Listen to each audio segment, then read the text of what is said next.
Assalamualaikum warahmatullahi wabarakatuh. Kami dari kelompok 3 dari kelas yang 19D akan mempresentasikan tentang struktur dasar sistem operasi. Kelompok kami beranggotakan saya sendiri, Aida Solehah, lalu ada Irma Putri Rahayu, lalu ada juga Nurani Harunsa. Sistem operasi adalah perangkat lunak sistem yang mengatur sumber daya dari perangkat keras hardware dan perangkat lunak software, serta sebagai latar belakang atau daemon untuk program komputer. Sebentar. Di sini ada diagram sistem operasi. Yang pertama itu ada komputer, mesin komputer atau komputer hardware seperti CPU, memori, keyboard, dan perangkat input-output lainnya. Setelah itu ada bahasa mesin. Lalu ada sistem operasi. Sistem ini dapat memodifikasi dan dapat memberikan perintah langsung kepada hardware, di mana bahasa mesin ini merupakan bagian dari sistem operasi. Kemudian ada program aplikasi. Digunakan untuk menjalankan fungsi-fungsi yang spesifik, misalnya seperti Java, DLP, Microsoft Office, Winamp. Program aplikasi ini diakses secara langsung oleh user. Kesimpulannya, sistem operasi bertugas sebagai perantara interaksi manusia dan komputer, mengatur hardware, dan mengatur aplikasi. Terdapat 5 struktur dasar yang digunakan untuk membuat atau mengembangkan sistem operasi, yaitu pertama, sistem monolitik, kedua, sistem berlapis, ketiga, sistem dengan mesin maya, keempat, mikrokernel, yang kelima, eksternal. Yang pertama akan menjelaskan tentang sistem monolitik atau monolitik system.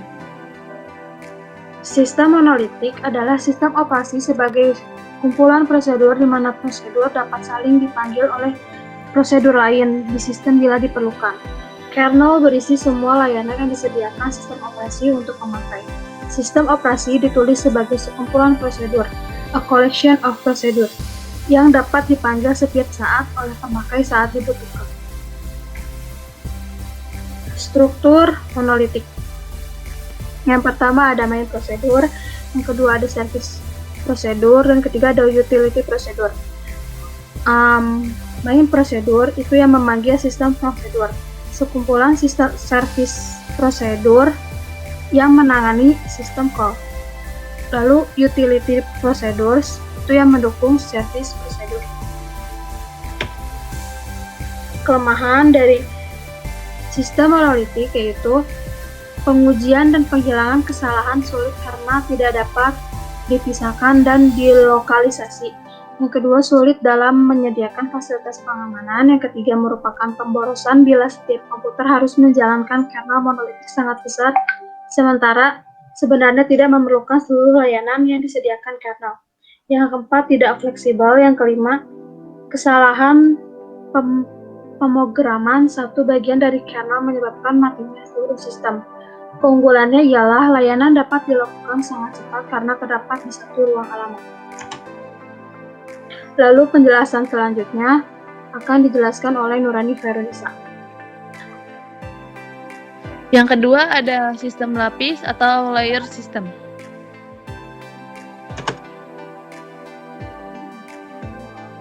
Dan sistem OS dibagi menjadi sejumlah lapisan yang masing-masing dibangun di atas lapisan yang lebih rendah. Lalu lapisan yang lebih rendah menyediakan layanan untuk lapisan yang lebih tinggi. Kemudian lapisan paling bawah atau perangkat keras, lapisan paling atas antarmuka pengguna. Lanjutan sistem berlapis adalah sistem berstruktur cincin seperti sistem multis. Sistem multis terdiri 64 lapisan cincin di mana satu lapisan berkewenangan berbeda. Lapisan N1 mempunyai kewenangan lebih dibanding lapisan N. Untuk meminta layanan lapisan N1, lapisan N melakukan trap. Kemudian, lapisan N1 mengambil kendali sepenuhnya untuk melayani lapisan N.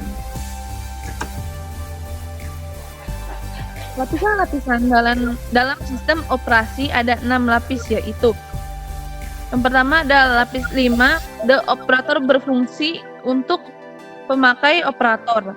Lalu lapisan 4, user program berfungsi untuk aplikasi program pemakai. Lapisan ketiga, I/O manajemen berfungsi untuk menyederhanakan akses I/O pada level atas. Lapisan kedua, operator communication berfungsi untuk mengatur komunikasi antar proses. Lapisan ke-1, memory and RAM manajemen berfungsi untuk mengatur alokasi ruang memori atau RAM magnetik. Lapisan 0, processor allocation dan multiprogramming berfungsi untuk mengatur alokasi pemroses dan switching, multiprogramming, dan pengatur prosesor. Lalu ada keunggulan dan kelemahan.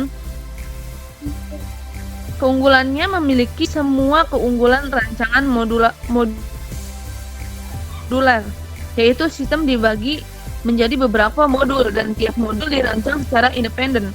Tiap lapisan dapat dirancang, dikode, dan diuji secara independen. Lalu pendekatan berlapis menyederhanakan rancangan, spesifikasi, dan implementasi sistem operasi. Kelemahannya, fungsi-fungsi sistem operasi harus diberikan ke tiap lapisan secara hati-hati.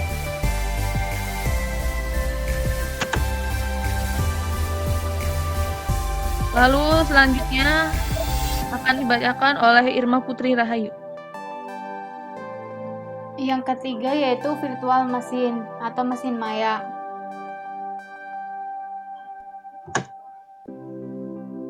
Yaitu implementasi software dari sebuah mesin atau komputer yang menjalankan program seperti mesin secara fisik. Terus ada juga mesin maya, yaitu duplikat dari mesin yang sebenarnya. Kemudian masing-masing virtual mesin atau mesin maya mempunyai prosesor, memori, dan sumber daya lain secara terpisah di dalam satu mesin host.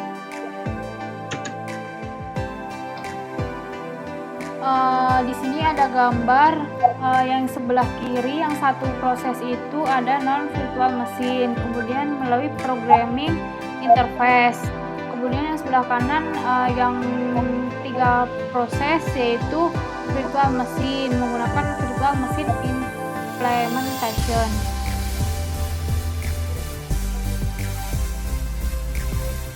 Lanjut. Contoh virtual machine software yang pertama yaitu virtual PC, yang kedua virtual machineware, yang ketiga virtual box. Yang keempat yaitu microkernel. Microkernel yaitu kernel yang menyediakan hanya sekumpulan kecil abstraksi perangkat keras dan menggunakan aplikasi-aplikasi yang disebut sebagai server untuk menyediakan fungsi-fungsi lainnya. Seperti yang di gambar sampingnya itu ada kernel, server, dan software. Untuk menyambungkan server dan software itu membutuhkan IPC.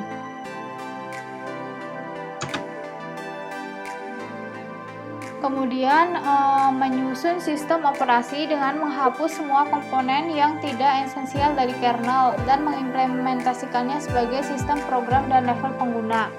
Seperti contoh gambar di sampingnya, yaitu ada application, ada VFS, IPC, L system, scheduler, virtual memory, kemudian device driver, dispatcher. Kemudian ada aplikasi IPC, yaitu ada unit server, device server, alt server. Terus ada basic IPC, virtual memory, dan scheduling.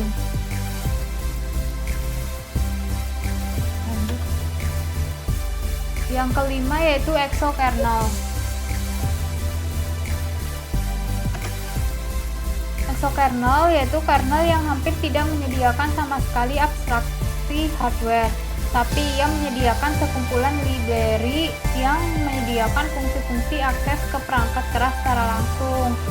Nah, di ada software, kemudian ada library-nya, kemudian ada kernel-nya.